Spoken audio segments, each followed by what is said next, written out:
Olá, começa mais um programa Uniso Comunidade. O estudo sobre as pesquisas entre as gerações é antigo, mas ganhou força com as pesquisas sobre os baby boomers.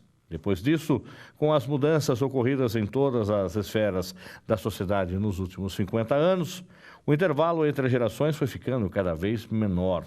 Hoje, a cada 10 anos, o mundo fica tão diferente que suas diversidades resultam em uma nova geração.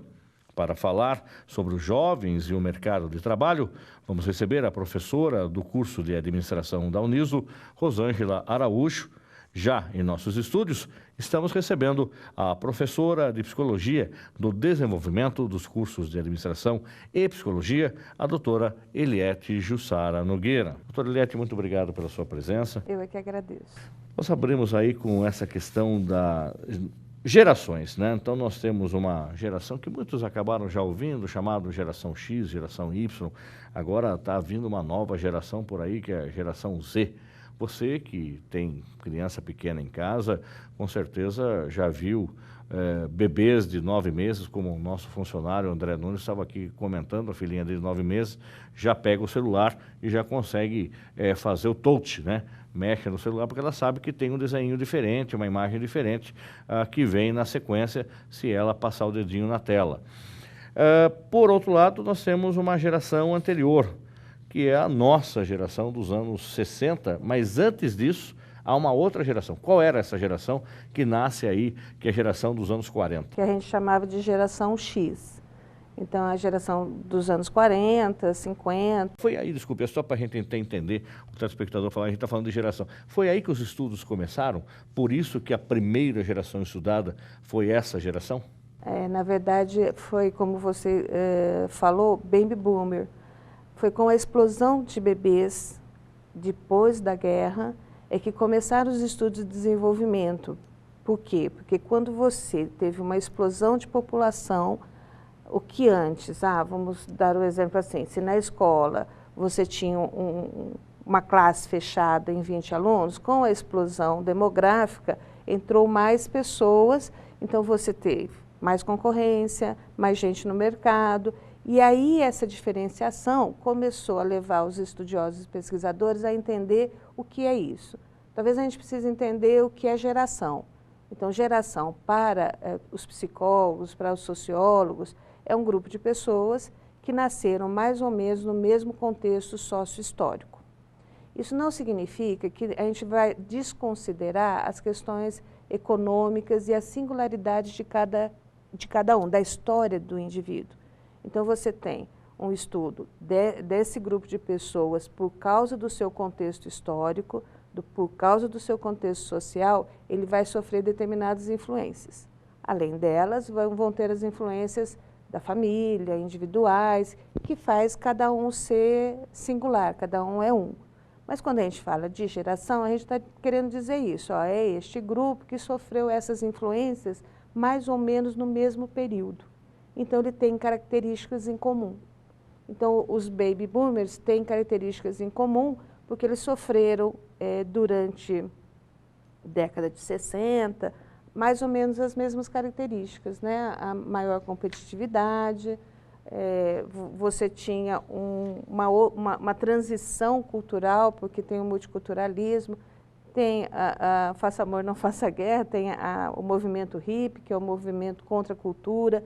Então, é um pessoal que se politizou, é um pessoal que quis lutar contra uma cultura estabelecida. É toda essa geração que participou deste contexto histórico, dessa mudança, dessa transição. Anterior, e esse foi o marco, né? Aí, por causa disso, você vai comparar com o que tinha. Então, o que tinha?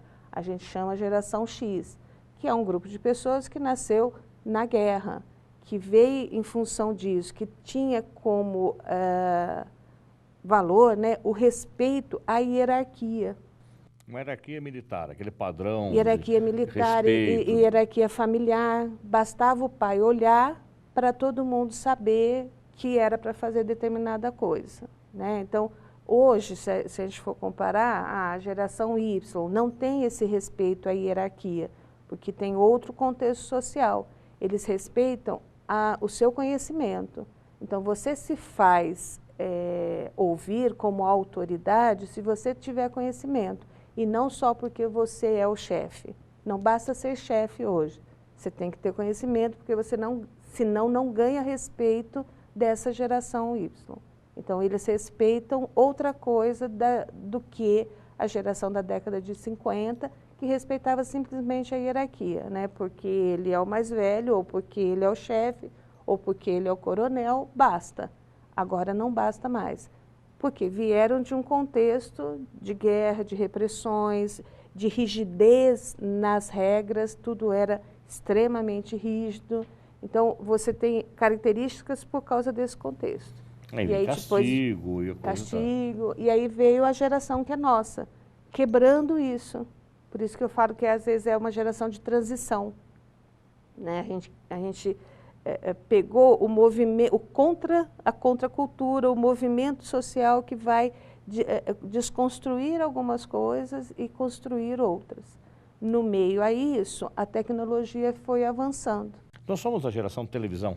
Nós somos a geração televisão. E aí tem algumas falas, eu lembro até que se educava crianças, eu lembro até de alguns depoimentos sobre a história da televisão, se colocava a criança no chiqueirinho, né, a televisão ligada na Vila Sésamo, e ali a criança era alfabetizada pelo programa, ela ficava entretida pelo programa, os bonequinhos do programa, enfim. Isso aconteceu na nossa geração? Isso aconteceu. Se você pensar, então, no contexto midiático, né? Ó, você teve a geração rádio, né?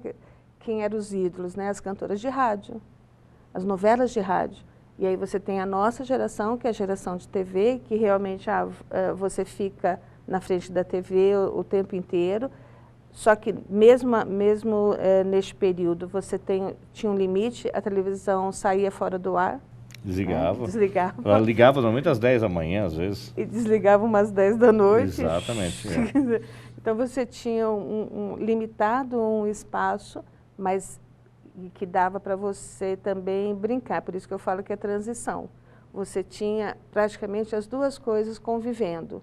Uma tecnologia que estava iniciando, mas você também tinha uma infância de brincar na rua, de ir para um sítio, de uma área rural.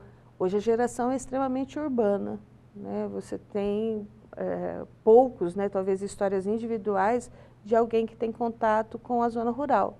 Essa geração é uma geração urbana tecnológica, né? Porque ela nasce com a tecnologia.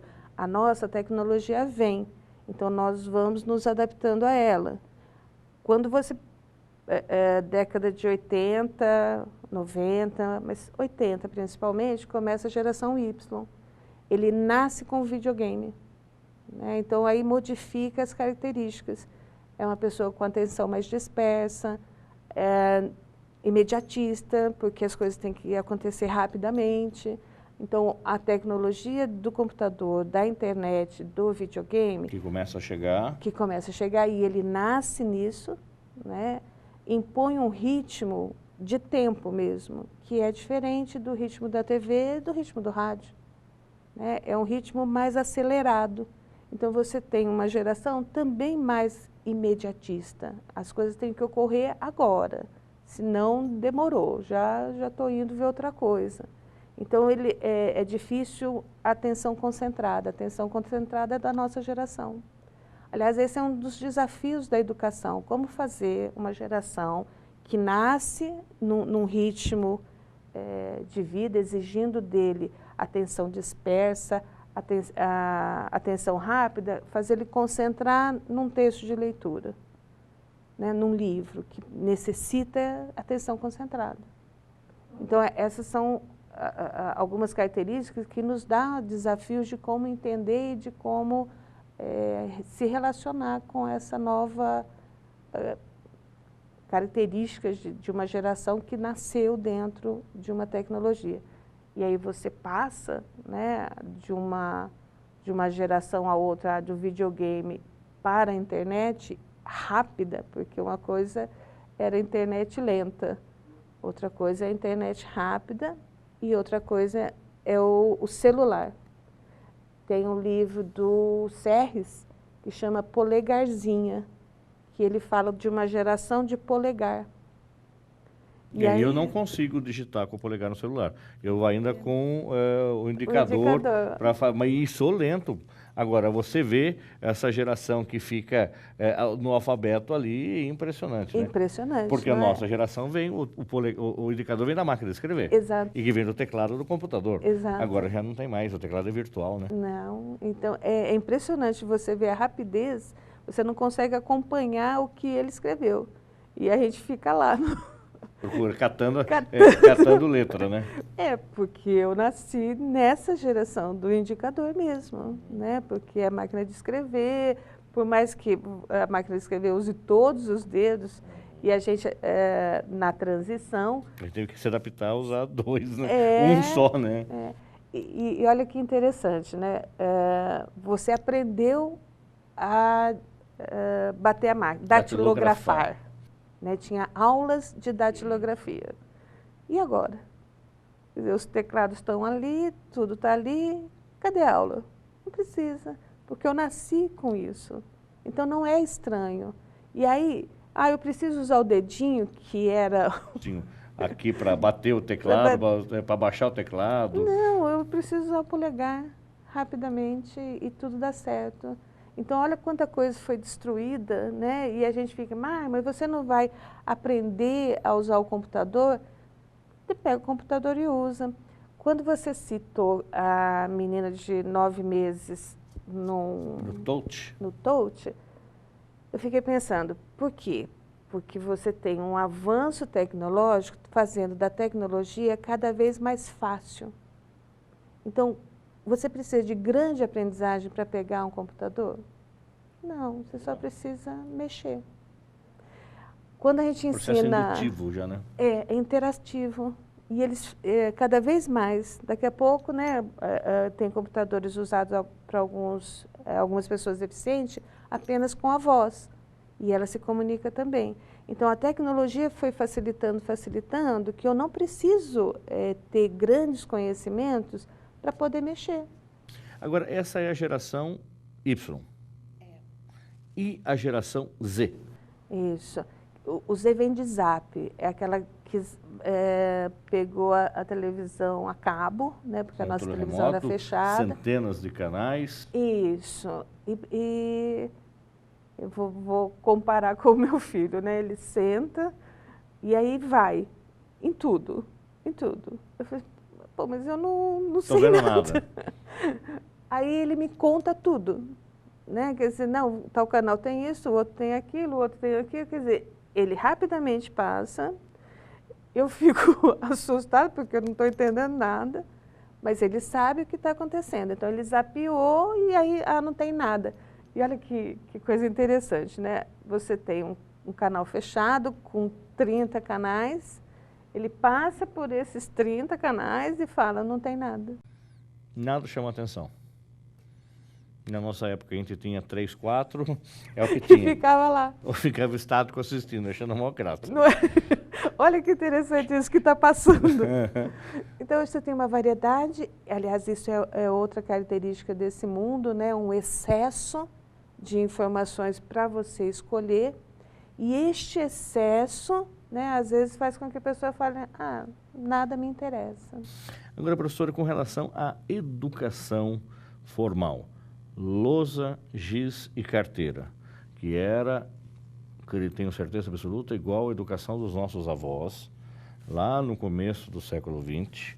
Nós estamos em 2016, as escolas ainda continuam usando lousa, giz e carteira.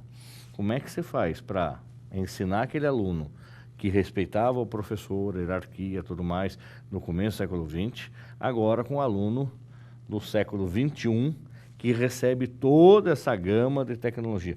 Como é que, qual o papel, como é que o professor tem que...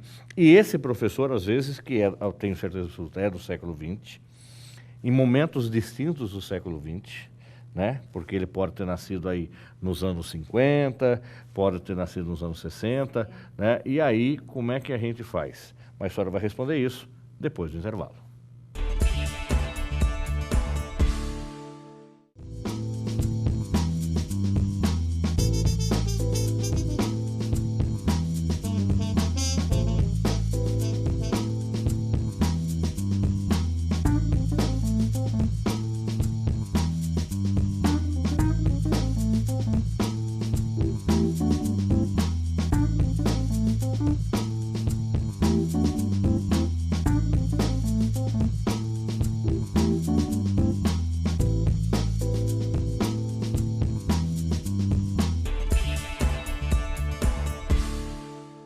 Estamos de volta com o programa Uniso Comunidade. No programa de hoje, estamos recebendo a professora doutora Iliete Jussara Nogueira. Ela é psicóloga, professora dos cursos de Psicologia e Pedagogia da Uniso e também do programa de pós-graduação, nos nossos cursos de mestrado e doutorado em Educação. E a professora Iliete está discutindo conosco as gerações Y, geração X, a geração Z. E tem uma nova geração que está chegando aí, que é a geração Alfa. São as crianças nascidas a partir de 2010, que têm hoje 5, 6 anos de idade. Mas vamos voltar a uma pergunta que eu deixei aberta antes do intervalo, onde eu perguntei para a professora como é que o professor se adapta a formar esse aluno, esse jovem aluno, quer seja no ensino fundamental, no ensino médio ou mesmo na universidade, quando este professor nasceu 2, 3 gerações atrás. Nasceu nos anos 50, nos anos 60, ele tem um conhecimento adquirido de uma forma diferente desse aluno. Então, a lousa, giz e carteira ainda continua na escola, do mesmo formato. É o professor na frente, os alunos sentados. Ainda funciona isso? As formas de se ensinar e aprender são diversas. Eu não posso também utilizar só uma, porque na escola você tem mais de um, né? Uma sala é composta de singularidades. Então, eu posso ter uma pessoa mais rápida, mais lenta, que já sabe tecnologia, outra que não sabe tecnologia. E essa é a grande dificuldade, né? Com essa singularidade toda, você ensinar um conteúdo. Eu acredito que hoje não é necessariamente um instrumento que deveria ser discutido, mas qual o objetivo que eu quero? Eu acho que não cabe mais na escola é a reprodução. Embora a geração Y seja uma geração recorte-colo, né? Ctrl-V, Ctrl-V. Eu acho que não é esse o papel da escola hoje. Por quê? Porque a tecnologia está avançando rapidamente, como você falou. A gente imaginava a geração 20 anos. A cada 20 anos você tinha características de geração. A tecnologia fez modificar esses estudos e eles estão reduzindo para 10 anos, e daqui a pouco para 5, e daqui a pouco você vai falar deste momento, porque talvez... Cada ano muda tudo. Cada ano muda tudo, quer dizer, o que vai ser então quando tivermos robôs dentro de casa, né, fazendo as interações e não mais pessoas. E eles já estão, de alguma forma, em alguns aplicativos de celular, né? A minha esposa baixou um aplicativo celular para fazer caminhada. E o aplicativo conversa com ela. Tá? Então você põe lá a sua meta que você quer andar e ele te motiva. Exato, há tanto tempo, olha, você já andou tanto, parabéns, continue assim, siga em frente. Aí você andou, olha, você está quase chegando na sua meta, você vai conseguir. Então a voz, ela não é mais digital, é uma voz que conversa, ela tem uma expressão na fala. E aí quando você completa, sucesso, você chegou lá, mas dá para andar mais um pouco, não dá? Vamos continuar? Meu Deus. Ele faz um convite para você. Então olha, o virtual e o real, olha como eles estão se aproximando. Antes você nitidamente dizia, isso é virtual. E dizia isso para a criança, né? Olha, isso não é verdadeiro. À medida que você... o videogame... Hoje as expressões, os personagens são... É filme, né? Quer dizer, filme, você está real, lá, né? é real. Né? Não é mais aqueles quadradinhos digitalizados, eram uns bonequinhos, era um gatinho, não é mais. Não, então as coisas estão se aproximando. O que dará isso, nem imagino, porque são projeções que, toda vez que a gente pesquisa ou faz projeções, a gente precisa de tempo. E esse é o que a gente não tem hoje. Né? Quer dizer, a gente não tem tempo de entender, imagina a educação. Então, para mim, a educação precisa hoje ensinar a estudar, porque aí eu estou preparando para qualquer coisa que venha. E se para isso eu preciso de uma lousa, 2 ou 3, uma digital, um computador ou um tablet, que venha. Eu não quero só a substituição pela substituição. Tirem a lousa verde, coloquem a lousa digital. Tirem a lousa digital e coloquem o computador. Se você não mudar a postura, aquilo que eu falei no início, o professor era autoridade por ser professor, bastava, não basta mais. Ou ele é autoridade porque ele conhece e desenvolve os seus alunos, ou ele vai ser desrespeitado. Então, ele não é desrespeitado pelo instrumento que ele usa, se é papel ou se é tablet, mas o como ele usa isso para desenvolver, para respeitar esse aluno, para que esse aluno venha a desenvolver conhecimentos. Então, a escola precisa entender que eu não tenho mais, a detenção do saber não está mais numa pessoa, porque se for isso, o Google nos responde muito mais que um professor. Deixa eu perguntar exatamente isso. Eu sofri exatamente isso agora em sala de aula. Eu fiz a pergunta de que dia, mês e ano foi proclamada a independência do Brasil. Silêncio total na classe. Falei, gente, vocês não sabem? Aí um aluno assim, abriu o Google e falou assim, 7 de setembro de 1902, as margens do Ipiranga, estava por Dom Pedro...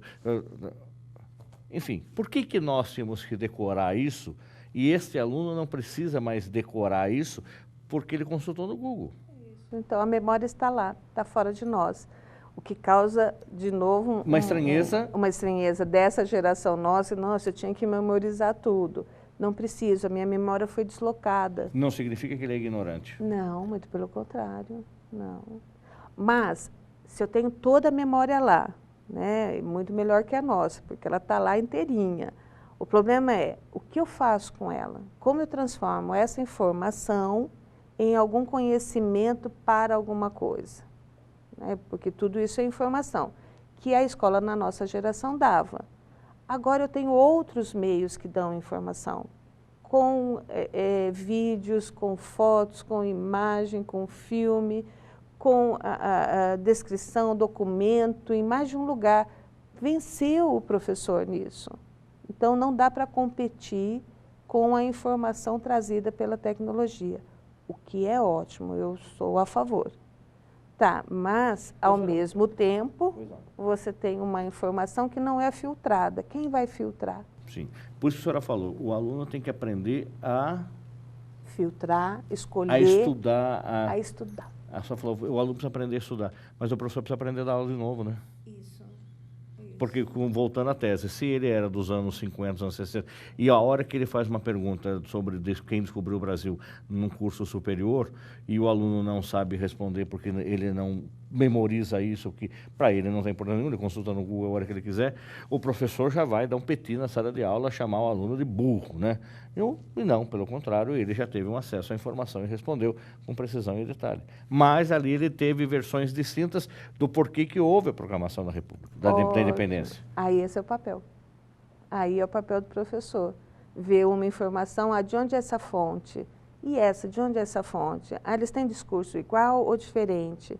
Então, talvez o professor tenha que estudar mais, o professor também tem que estudar para perguntar mais, né? Para que incentive este aluno a estudar. Então, é esse esquema que ainda estamos em transição. Então, será que este conteúdo que a gente está tentando passar, ele precisa ser passado dessa única forma? Tem alguns momentos na sala que eu falo, esqueci isso, gente. Né? Alguém abre o computador aí e vê. Na hora, abre e já vê. Então, trabalhar com isso é descer o professor, de novo, daquela autoridade que eu sou o detentor. Sai do palco e não senta no mesmo nível. Isso. Essa talvez seja a grande dica. Olha, não consigo... Se eu não consigo entender a geração, o que eu tenho que fazer? Conversar mais com ela. Então, o que eu tenho que fazer enquanto professor, já que há um conflito? Entender mais essa geração e conversar mais. Eles não são inimigos, eles não te olham como inimigos, ele não vai ter nenhuma crítica se você disser, pergunte lá, não sei isso, mas vamos ver agora no computador. Não vai ter problema nenhum, porque é uma geração que lida muito bem com isso. Não dá para fazer nenhum exercício de futurologia, porém eu mencionei as crianças da geração alfa, nascidas a partir de 2010, ou seja, século XXI, que já estão na escolinha. Elas já estão aí no maternal ou no primeiro ano, né, que a partir dos 6 anos já estão no primeiro ano, ou seja, já estão entrando no primeiro ano. Como é que você faz para alfabetizar uma criança dessa que já teve acesso a milhões de informações através dos tablets, dos celulares dos pais, ou os próprios tablets e celulares que já foram disponibilizados para ela? Não dá para ser mais na cartilha caminho suave? Então, talvez, eu inclusive estou desenvolvendo algumas pesquisas, vou fazer uma palestra exatamente sobre isso. Por quê? Porque eu ainda acredito, sou velha, né? Eu ainda acredito que a primeira infância, ela não precisa de tecnologia, porque ela já está lá. Então, a escola não precisa incentivar, a escola deveria fazer o contraponto. Na primeira infância é onde você se socializa, e você se socializa face a face. Se a escola assumir o que a criança já tem, um monte de tecnologia, e ninguém ofereceu face a face, ela pode ter problemas de relacionamento e socialização. Então, a gente tem que começar a pesar as coisas, né? Eu tenho visto muito, você vai almoçar, a criança está cada um com tablet, porque a mãe não está se relacionando. Mas em que momento, então, ela vai aprender? Vai dar um sossego, professora. Então, e coloca no carro. Então, o carro, a criança vai ficar perguntando, já chegou? O que é isso? O que é aquilo? Não pergunta mais, porque ela está ali, não. Porque ela está vendo um desenhinho. Mas aquela pergunta não é importante para criar um repertório cognitivo? E é importante ser falado com a mãe e com o pai para que esses passem os valores? Ser falado com outra pessoa para conseguir identificar tom de voz, para saber quando eu estou brava e quando eu não estou brava? Em que momento ela vai fazer isso? Ou ela vai precisar de colocar uma carinha para dizer, mãe, eu estou feliz. Né? Como que eu identifico que o outro, quando eu falo alguma coisa para você e você não gostou, a gente identifica no olhar, a gente identifica na postura.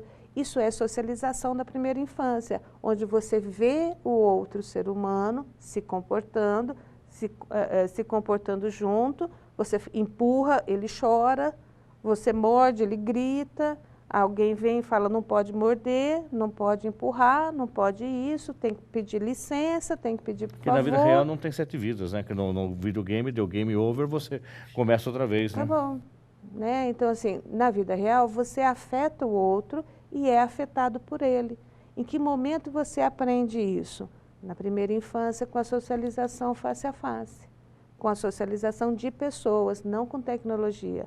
A tecnologia informa, tá vendo? Ela está aprendendo tudo pelo tablet. Então, você está delegando ao tablet aquilo que deveria ser papel seu. Corremos o risco dela não se socializar, dela ficar fechada, né? Dela se individualizar. Então, eu não saio mais, eu não vou mais, porque não sei fazer isso. Fico mandando, quer dizer, as relações passam, eu tenho 100 seguidores, que pena, né? Eu falo assim, porque a gente não devia seguir ninguém, né? Tenho 100 seguidores, 100 amigos, tem mesmo. Eu estava reparando isso, inclusive, você deve ter, tenho certeza, também já percebeu. Você já percebeu quanto seu telefone toca por dia? Ele não toca mais, né? Quer dizer que a gente começa, a conversa hoje, ela não é mais sonora, né? Eu hoje sequer ligo para minha esposa, eu mando mensagem. WhatsApp. Eu mando o WhatsApp e ela já responde via WhatsApp, e ela manda foto, ela manda um vídeo se ela quiser me ilustrar com alguma coisa que está acontecendo em casa, que ela está fazendo, que é no trabalho, enfim. É o WhatsApp. Então a gente não fala mais. Acho que nós deixamos mais dúvidas do que respostas, mas essa também é uma função do nosso programa. É você refletir, é você pensar, é você buscar as respostas também. E o programa das comunidades sempre vai estar aqui, levando para você essas informações. Doutor Eliette Jussara Nogueira, muito obrigado pela sua presença e a possibilidade de quem está nos acompanhando chamar a senhora para uma palestra, convidá-la para participar de algum evento, se você tem uma escola, se você, da sua comunidade, da sua igreja, quer levar a doutora Eliette lá para... Essa palestra que ela está desenvolvendo agora, será que a criança que está sendo alfabetizada precisa mesmo dessa tecnologia na escola? Como é que faz para achar a senhora? Pode enviar um e-mail, né, eliette.nogueira@prof.niso.br. Voltamos já.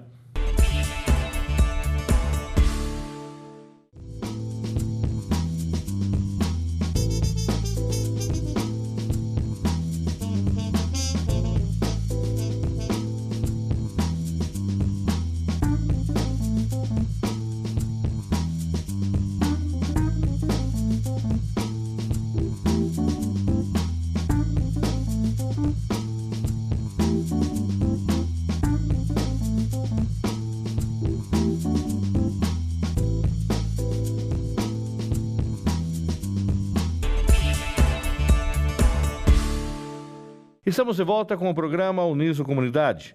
Nesse bloco, estamos recebendo a professora Rosângela Araújo. Ela é Master Coach. Ela vai falar com a gente sobre a atuação, como é que vai se comportar no emprego essa nova geração que a gente acabou de discutir no bloco passado com a doutora Eliette Jussara Nogueira. Essa geração que reseta o videogame na hora que está perdendo, essa geração que cansou desse jogo, muda, cansou dessa página da internet, sai e busca outra, cansou desse perfil, altera. Agora, e no cotidiano do trabalho, como é que deve se comportar? Primeiro, professora Master Coach explica isso para a gente. Professora Rosângela, muito obrigado pela sua presença em nossos estúdios. O Master Coach hoje é aquele profissional que dá orientações, que literalmente faz com que o menino, a menina que está querendo ingressar no mercado do trabalho, observem como se comportar, como atuar, ou ainda o profissional que já atua há bastante tempo, mas está insatisfeito de alguma forma com a sua atuação profissional. É isso? Isso, o profissional que vai atuar como coach, ele vai utilizar de ferramentas, auxiliando para que as pessoas que o procuram atinjam os seus objetivos de forma mais acelerada, mais rápida, aí tendo sempre foco no resultado. E essa geração que a gente está falando, geração videogame, ou seja, a geração que nos últimos anos, ela nasceu praticamente aí com o videogame fazendo parte do dia a dia, com a internet estando à sua disposição. Ele foi discutido com a professora doutora Eliette, como é que ele está em sala de aula hoje, como é que eu ensino, como é que eu formo esse jovem que tem múltiplas atenções. E no mercado de trabalho, muitas vezes, ele tem que focar a sua atenção, ele não pode ficar acessando o Face toda hora, ele não consegue, de repente, mandar o WhatsApp a todo instante. Como é que a senhora orienta esse menino ou menina se comportar no mercado de trabalho que ainda é antigo, ou que pelo menos não absorveu essa tecnologia, porque o cidadão precisa usar dessa mão de obra para poder resolver as questões da empresa? Eu sugiro, tanto para as empresas quanto para os profissionais, que na verdade a gente não generalize. Eu entendo que a gente segmenta por faixas aí de grupos, né, cada geração, mas tem a coisa da peculiaridade de cada ser humano. Então, é claro que essa geração do videogame, ela tem a sensação do controle, que o controle é meu, eu começo e termino a hora que eu quero. Vamos levar isso para o ambiente organizacional. Existiu uma pesquisa feita acho que no ambiente corporativo, a revista Exame, e ela dizia assim, que o que as empresas esperavam dos profissionais? Adaptação aos valores da cultura da empresa. Então, independente de qual geração, se é uma geração boomer, X, Y, o que é importante? É eu observar o que é a cultura daquela empresa espera. E aí eu ter a flexibilidade e me adaptar. Então, cabe também à empresa se adaptar para receber esse jovem. Agora, se eu tenho um empresário que ele tem 60 anos de idade, ele é o presidente da empresa, ele foi educado, foi formado, treinado numa outra geração, como é que ele olha esse menino ou menina de 19, 20 anos, 22 anos, recém-formado, que vai começar a trabalhar? Esse conflito de 40 anos, ou seja, 4 gerações depois. Ele também precisa aprender? Precisa também. É a habilidade e a arte do relacionamento. Porque tem inúmeras qualidades em todas as gerações, mas também é sempre olhar qual é o ponto forte que essa geração me traz. O que ele tem de agilidade? Se falarmos por nós dois, o quanto é que nos adaptamos à tecnologia? Será que quando nós temos na nossa equipe os jovens que têm uma agilidade maior em tecnologia, isso não enriquece o ambiente de trabalho? O quanto é que nós precisamos ser pacientes, bons ouvintes e entender o tempo do outro. Tá? Parece meio utópico a gente falando, porque a empresa foca no resultado.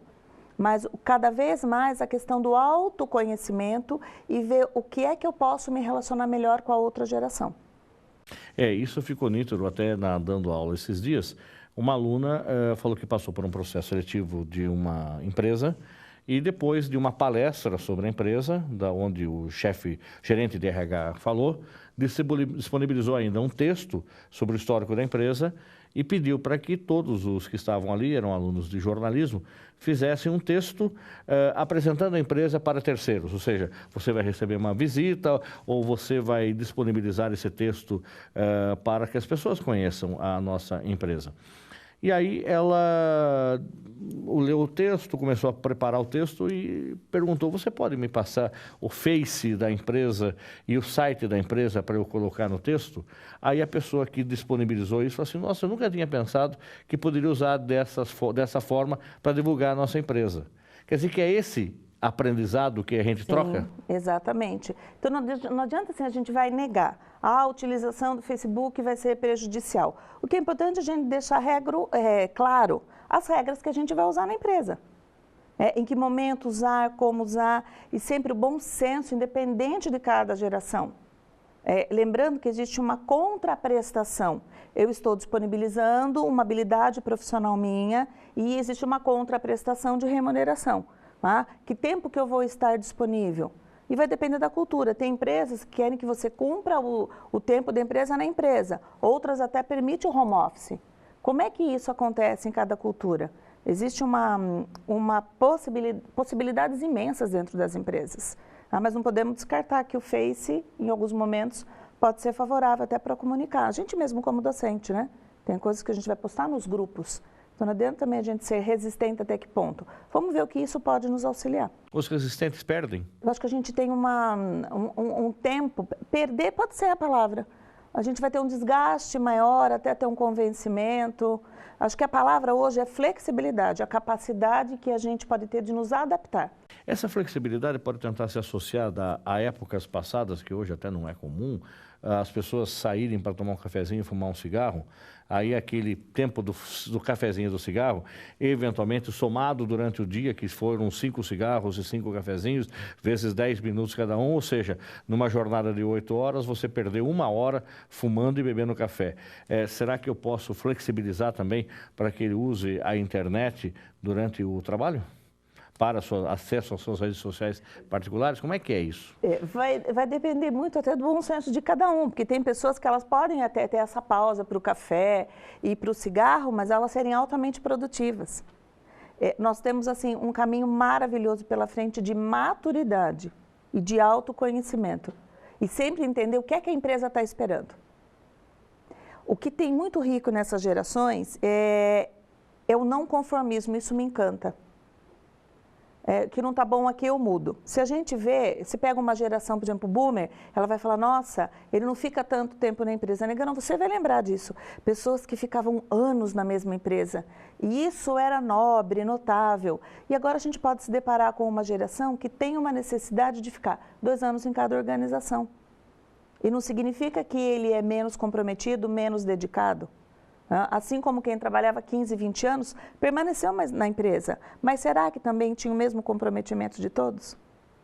Tá? Vai depender muito de cada maturidade. E como é que a senhora, enquanto docente, a senhora está ministrando aula há quanto tempo?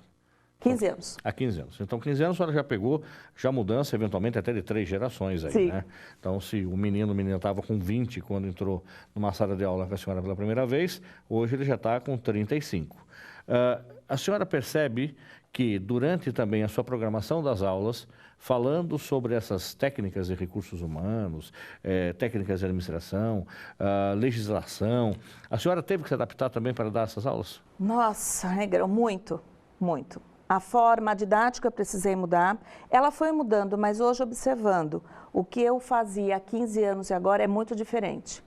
Então, eu tive que, primeiro, me adaptar às novas tecnologias que foram apresentadas em sala de aula, mas, assim, ter uma informação maior sobre a geração para adaptar a minha comunicação, a forma com que eu chego até eles. E isso, talvez, assim, nos anos a gente não vai percebendo, mas verificando como o grupo chega, hoje a gente tem no ensino superior alunos chegando ainda muito inseguros sobre o que querem fazer. Eles estão cursando, mas na verdade eles não sabem se é aquilo que eles querem. Então talvez isso até é reflexo da geração boomer que criou essa geração que tem aula. Esse imediatismo, então, dessa geração, ela não é defeito? Essa busca do imediato, dessa satisfação imediata, porque no videogame é satisfação imediata.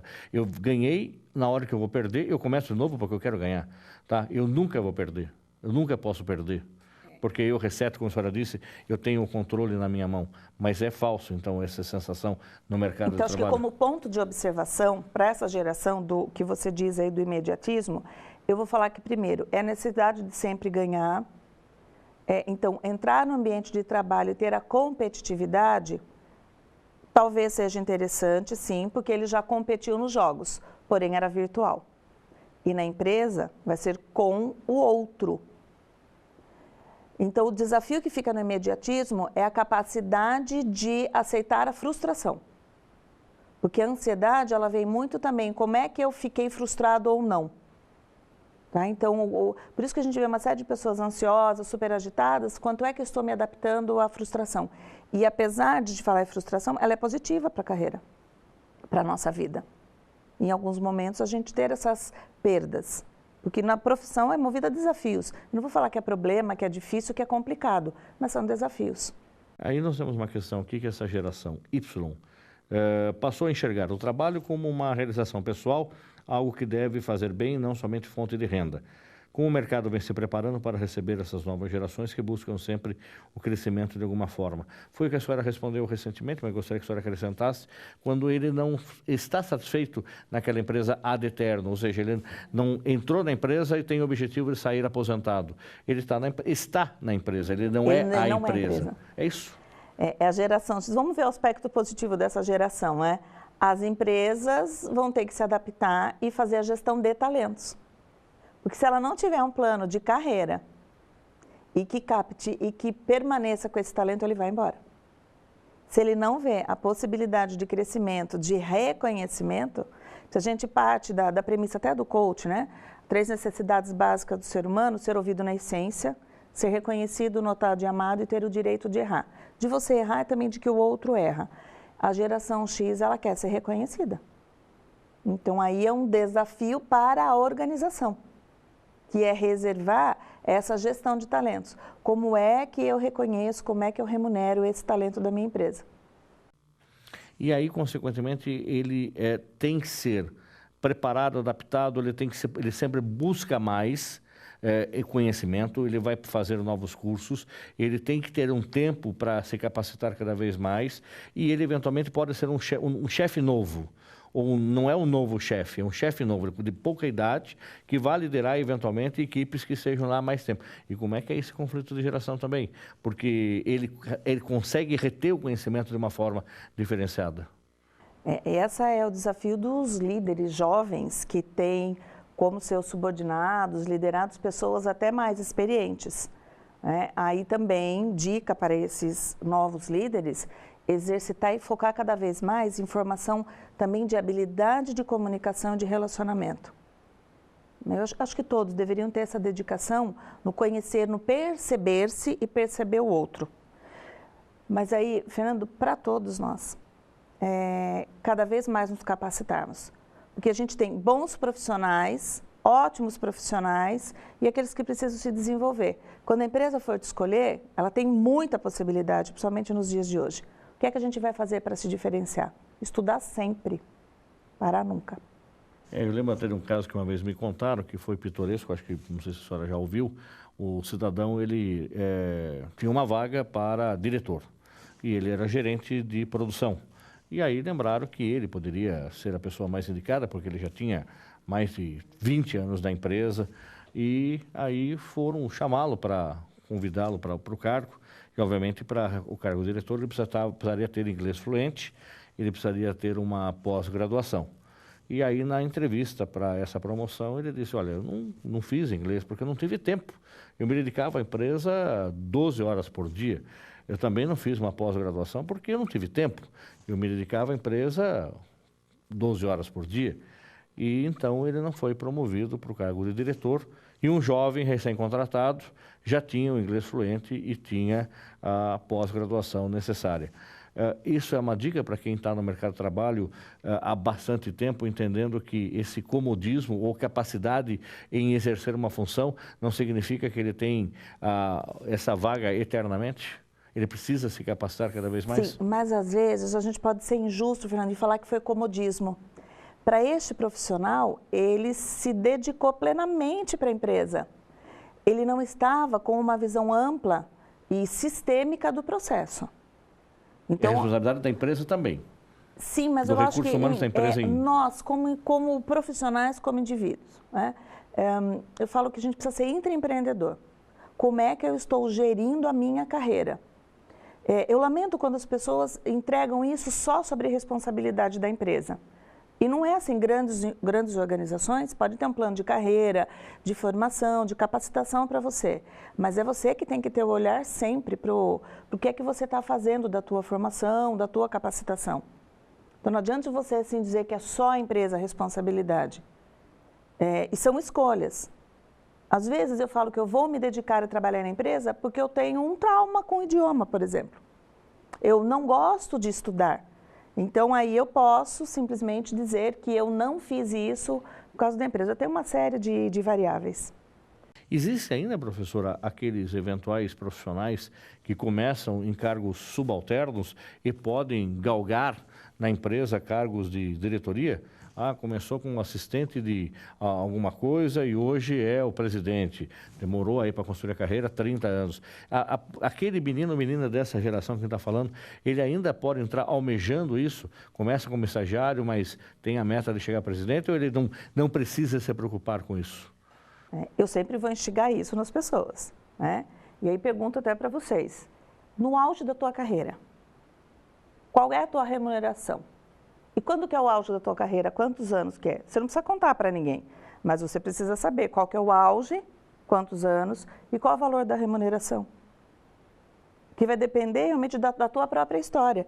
Eu atendi um caso de um coach que ele veio me procurar porque ele queria vencer o bloqueio de fazer reuniões na empresa, ele já estava no cargo de supervisor. É riquíssimo esse depoimento, até tá no meu site. E ele não percebia que ele poderia ser gerente. Eu enxergava uma vaga de gerente. E ele dizia para mim, mas eu vim de uma origem muito humilde, sou muito pobre, eu nunca vou chegar a ser gerente, eles nunca vão me escolher. Né? E aí depois, ficando claras as possibilidades, hoje ele está como gerente dessa empresa. Porque ele tinha se atribuído um bloqueio que ele não era capaz.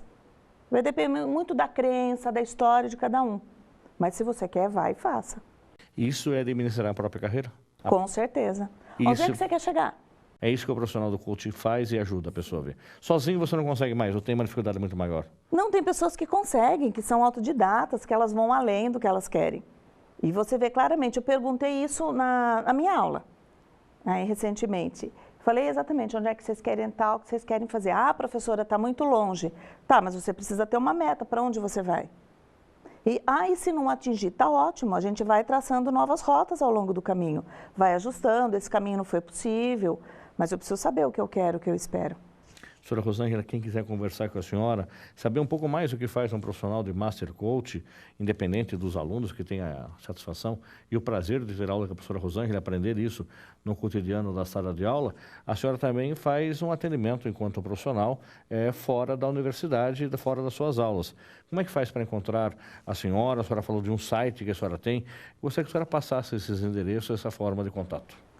Pode acessar pelo meu e-mail mesmo, que é contato@roaraújo.com.br. E lá também eu consigo ver o site da senhora? O meu site é roaraújo.com.br. Facinho. Tá no Facebook também? Também no Facebook, como Rô Araújo. Fácil. Fácil. Professora Rosângela, muito obrigado pela sua participação. Com certeza foi um programa muito esclarecedor para você, pai e mãe, que está aí com essa geração que nasceu já, a geração Touch, né, como a gente estava comentando do funcionário aqui da Universidade, o André, que a menininha dele tem 9 meses e já está lá no celular, mudando as telas para procurar outros desenhos. Quer dizer que é uma nova geração que está aí e que nós, professores, nós, profissionais, temos que aprender a conviver, a respeitar e trabalhar para as tendências dessa nova geração. Obrigado mais uma vez pela sua participação. Gratidão. O programa Uniso Comunidade vai ficando por aqui. Você pode acessar todos os programas que foram ao ar no nosso canal no YouTube. É só acessar lá, Uniso Comunidade. Ou ainda, conversar conosco através do Facebook. É mais fácil. Curta a nossa página, Uniso Comunidade no Facebook, ou converse conosco lá também. Obrigado pela sua audiência e até o próximo programa. Até lá!